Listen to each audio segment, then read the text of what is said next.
On his way to work, he branched into a street. Suddenly, people were running in all directions. "What is happening?"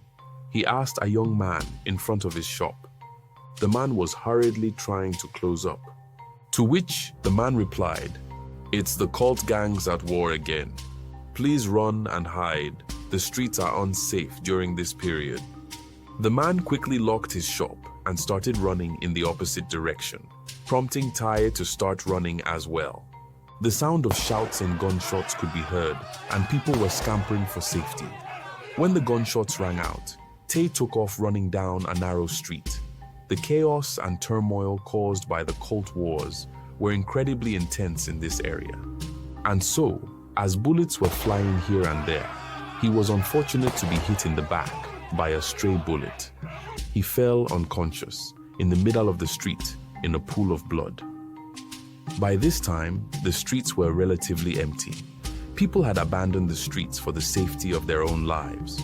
It took quite a while before the police came to restore order in the area.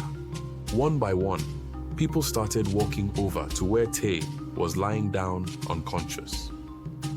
"Is he alive?" one asked. "Quickly check his pulse," said another. Our story begins in a busy small town in the obscure city of Goji, in a busy neighborhood near the countryside. The streets are filled with fast-moving motorcycle riders. Numerous yellow public transport buses with double black stripes can be seen at a nearby bus stop. African women dressed in colorful native attire, walking by and smiling, are seen hawking wares. Students in school uniforms are seen chatting and walking to school, and the general town is going about its business as usual.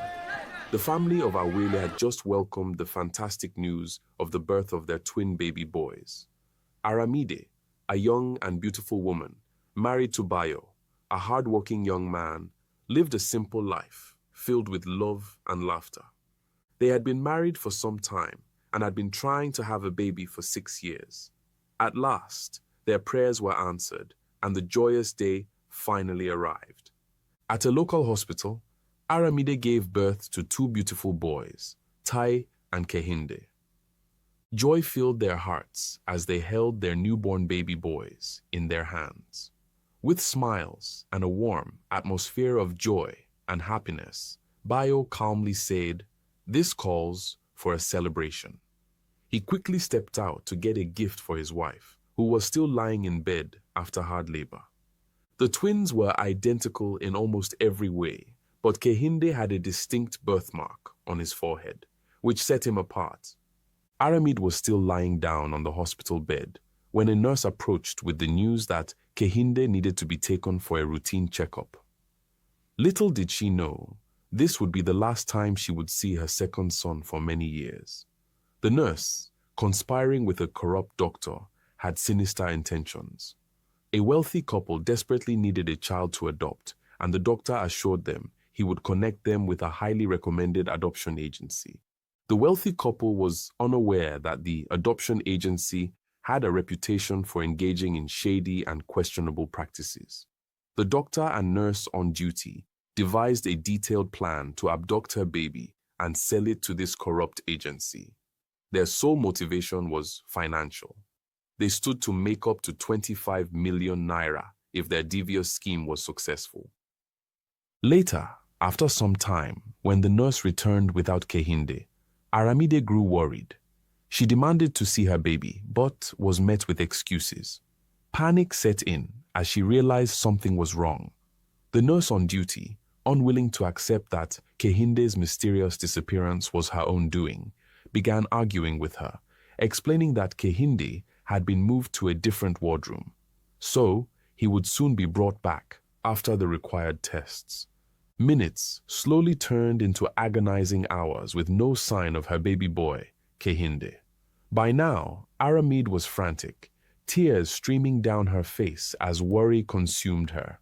Restless and visibly distressed, she began searching the entire hospital, going from room to room in a desperate attempt to find her baby, but her efforts were in vain.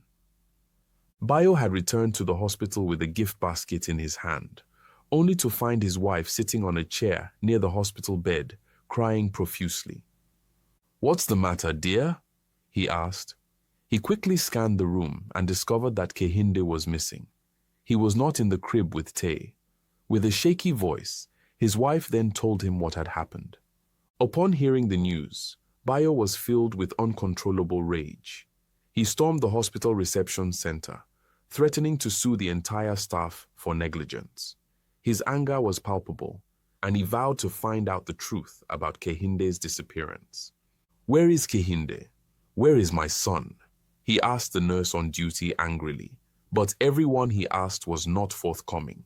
He dashed into the hospital corridor in rage, shouting and demanding to see his son at all costs. Meanwhile, the doctor and nurse behind the mysterious disappearance of baby Kehinde were seen conspiring in a dark room. They were planning on the best way to silence the husband once and for all, because he was causing so much chaos and noise in the hospital. To divert suspicion, they decided to poison bottled water by injecting a transparent, toxic liquid into it. The doctor then directed the nurse to give the bottle to Bayo. On the doctor's instruction, the nurse handed Bayo the poisoned bottled water. She tried to calm him down by assuring him that his son would soon be found. With that, she convinced him to take a sip of water. Unknown to him, he innocently collected the bottled water and took a sip. After some minutes, Bayo complained of dizziness and breath loss. He was taken to an empty wardroom and placed on the bed. He started to gasp for breath, and his nervous system was gradually shutting down. The other nurses and doctors on duty raced against time to revive him, but unfortunately, Bayo lost his life and died on the hospital bed. Aramide was by his side all through this ordeal, and she started to weep and cry profusely due to the double tragedy that had befallen her. The late Bayo, Aramide's husband, had an elder brother called Yemi. Yemi was a police officer. While all this was happening in the hospital, she reached out to Officer Yemi to explain all that had befallen her. "What?" Officer Yemi exclaimed. "What do you mean the hospital lost your son? And how did Bayo, my brother, die? I promise you, I will not rest or relent until everyone involved is arrested and jailed." Officer Yemi assured Aramide he would get to the bottom of the case. With that promise, Aramide left the hospital with Taye, her remaining only son, while grieving the loss of her husband and the mysterious disappearance of her second son. The loss of her husband, coupled with the unexplained disappearance of her son, drove Aramide into a profound depression. Struggling to find purpose, she devoted all her love and attention to Taye, her only remaining son and child. The burial ceremony was solemn and very sad, with well-wishers, family, friends, and sympathizers all gathered at the burial of Bayo, Aramide's late husband. There was an air of sadness and gloom as people paid their last respects to Bayo, a young man whose life was cut short in his prime. Years passed, and Aramide occasionally visited her late husband's grave to lay flowers on his tombstone. She often spoke to him, feeling a sense of closeness despite his passing, whenever she visited his resting place. Tay had become a successful young man, thriving in his business ventures. He was the spitting image of his father and the light of Aramide's life. His success brought her some solace. Despite her lingering sadness, she was proud of the man Tay had become. What fate awaits Taye, Kehinde, and Aramide in the concluding part of this story? Will she ever find her lost baby boy? Will justice be served for those responsible for Bayo's death?